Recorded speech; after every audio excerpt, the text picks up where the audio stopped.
नमस्कार, मैं कृष्ण कुमार सैनी और आप देख रहे हैं आपका पसंदीदा चैनल हैप्पीनेस इंडिया। फिर हैप्पीनेस इंडिया में हम लेके हैं आपके साथ चमत्कार दी घोड़ शो। चमत्कार दी घोड़ शो में लगातार हम भारत के अलग अलग वो धार्मिक स्थल दिखाते हैं जहाँ कहीं ना कहीं किसी न किसी प्रकार से चमत्कार होता है या फिर उस धाम की एक अलग ही विशेषता होती है। इसी प्रकार के आज गुड़गांव में आए हैं। अभी थोड़ी देर पहले ही यहाँ पे आरती चल रही थी और अभी भी यहाँ पे सभी कार्य जो भी यहाँ पे श्रद्धालु है वो आए हुए हैं और बड़ा ही शांत एक धाम है। बहुत आपको शांति वाला यहाँ पे वातावरण मिलेगा और कुटिया वाले जो झोपड़ी वाले बाबा के नाम से मशहूर है। आपको अंदर से दिखाते हैं एक बार, थोड़े आइए एक बार दिखा देते हैं। आरती चल रही है, अभी आरती का वो चल रहा है तो मैं तो भी चुप रहूँगा और आपको दिखाऊंगा।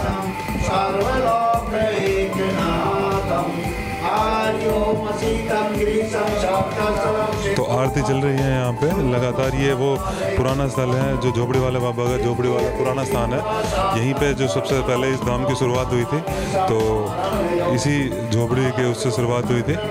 ये सबसे इसके अलावा अलग अलग यहाँ पे मंदिर भी बने हुए हैं, वो भी आपको दिखाएंगे। तो सभी स्थल दिखाएंगे, पर ये सबसे पुराना ऐतिहासिक स्थान है जहाँ पे इस धाम की शुरुआत हुई थी। तो अभी आरती चल रही है यहाँ पे और लगातार लोग पूजा करते रहते हैं यहाँ पे, चाहे आप सुबह आए चाहे शाम के टाइम आए, यहाँ पे आपको पूजा देखने को मिलेगी। तो इसके सामने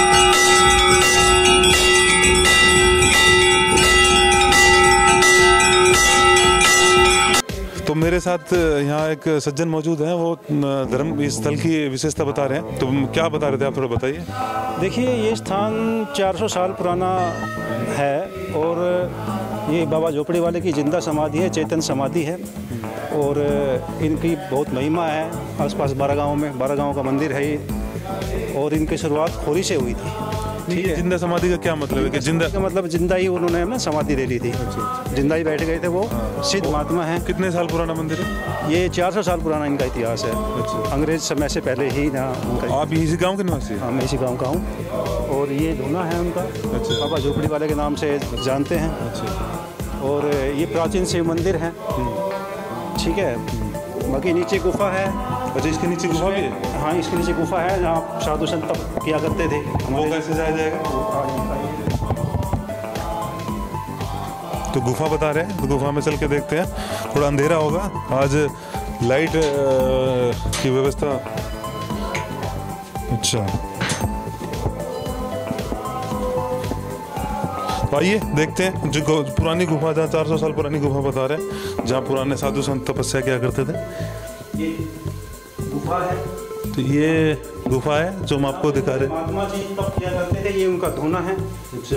और आप देखेंगे जैसे ये शंख देखिए, इन शंख को देखिए, कितने पुराने शंख हैं ये, कितने पुराने शंख हैं। ये शंख उस टाइम के हैं जब ये उसी समय के। अभी आपको ये देखने को भी नहीं मिलेंगे। ये पुराने से पुराना सामान है। यहाँ पे हमारे महात्मा जी का धूना है और ये तप किया करते थे। अच्छा, जो महात्मा जी की। तो अब तो इसको मतलब थोड़ा आधुनिकरण कर दिया गया। कौन से महात्मा जो सबसे शुरुआत हुई थी? सेवागिरी जी महाराज जी ये तप किया करते थे। इनसे शुरुआत हुई है? हाँ, शुरुआत इनसे नहीं है, इनसे पहले भी? अच्छा अच्छा, तो इनसे हुई है जो इनकी समाधि है। अच्छा अच्छा, ठीक है जी। ये उनके बाद ये तप करते थे यहाँ पे? करते थे यहाँ पे। आ जाइए, ये पुरानी वो जगह है, हालांकि इसका थोड़ा आधुनिकरण हो चुका है, पर ये भी एक अपने आप में विशेष स्थान है। 12 गाँव मानता है। अब तो जो हमें पता चला है यहाँ पे तो दूर दूर से लोग आ रहे हैं। 12 गाँव का मंदिर। कई राज्यों के लोग अलग अलग दूर से आ रहे हैं। हरियाणा के साथ साथ राजस्थान से, यूपी से, दिल्ली से, अलग अलग जगहों से यहाँ पे लोग आते हैं और अपना मनोकामना सिद्ध करने के लिए अपनी अर्जी लगाते हैं यहाँ पे। हाँ, ये मंदिर हमने दिखाया, बताया आपने इसका इतिहास। इसके अलावा साथ में खाटू श्याम जी के और स्थापना हुई है यहाँ पे। हाँ, खाटू श्याम जी का भी धाम बना हुआ है। साथ में आगे शेरावाली माता और बजरंग बली का भी स्थान बना हुआ है। अष्टदेवी माता है, आगे से माता शेरावाली का मंदिर है। तो कितने गुरुजी यहाँ पे जो आ चुके हैं और अभी तक जो अब यहाँ पे सेवा दे रहे हैं? इस बारे में तो कोई बुजुर्ग ही बता पाएंगे कितने आ चुके हैं, कितने नहीं आ चुके, लेकिन जहाँ तक इनका इतिहास है वो 400 साल पुराना है। इस जगह मंदिर को कौन संभालता है? मंदिर को महात्मा जी संभालते हैं। ये मठ है। अच्छा, महात्मा जी संभालते हैं, गुरु जी संभालते हैं। अभी आरती पूजा करके वो अंदर होंगे। अन्य वो गुरु जी से हम मिले हैं। इसके अलावा कोई गांव का भी इस मंदिर में कुछ रोल है? गांव का तो पूरा रोल होता है, गांव का पूरा सहयोग है। अच्छा, और क्या, गांव का तो शुरू से ही दानावास गांव का मंदिर है। अच्छा, तो गांव का पूरा सहयोग है, पर इसकी विशेषता इतनी है कि पूरे देश से लोग यहाँ आते हैं, अलग अलग राज्यों से, अलग अलग शहर से लोग आने लग रहे हैं। और जिस प्रकार बताया गया कि 400 साल पुराना इतिहास है, तो ये गुरुजी हैं जो अपने भक्तों को कष्ट दूर कर रहे हैं, उनकी सुन रहे हैं, उनकी समस्याओं को दूर करने का प्रयास कर रहे हैं। इनसे मिलवाएंगे, आपको दिखाएंगे, बताएंगे।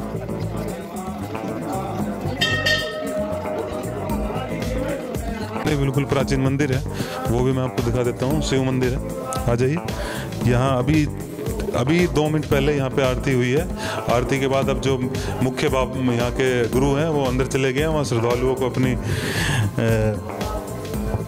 श्रद्धालु जो आते हैं उनकी पीड़ा करते हैं, उनको उपाय बताते हैं, जो उनको किसी प्रकार की भी कोई समस्या है तो वो सारी चीज़ बताई जाती है। ये पुराना मंदिर है, बताया जाता है, जो कि शिव का मंदिर है। तो यहाँ पे पूजा करके अभी थोड़ी देर पहले गुरुजी यहाँ से गए हैं। इसके अलावा बहुत ही पुराना मंदिर है, बहुत ही शांत यहाँ पे स्थल है, बिल्कुल खेतों के बीचों बीच बना हुआ है। और बहुत ही हमें खुद एक अद्भुत अनुभूति हुई है। और जो यहाँ लोग बता रहे हैं सभी, ये बताते हैं कि जो भी यहाँ आता है इस धाम में, उसकी मनोकामना पूर्ण होती है और हर प्रकार से उसके कष्टों को निवारण करते हैं यहाँ के भगवान।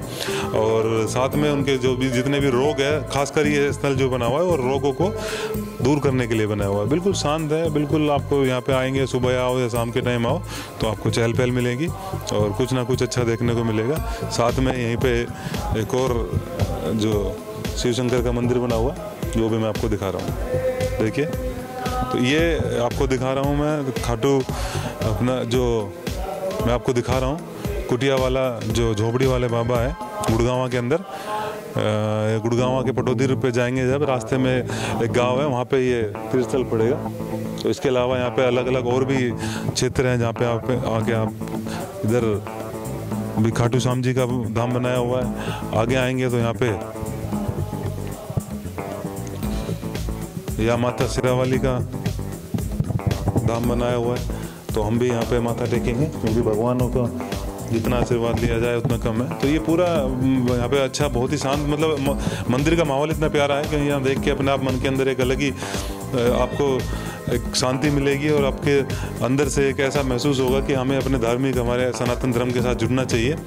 और ये सारी चीज़ें देखने के बाद हमें महसूस होगा कि भाई हम क्या चीज़ छोड़ रहे हैं और क्या चीज़ हमें पता होना चाहिए। हमें धर्म के बारे में, हमें संतों के बारे में सब पता होना चाहिए।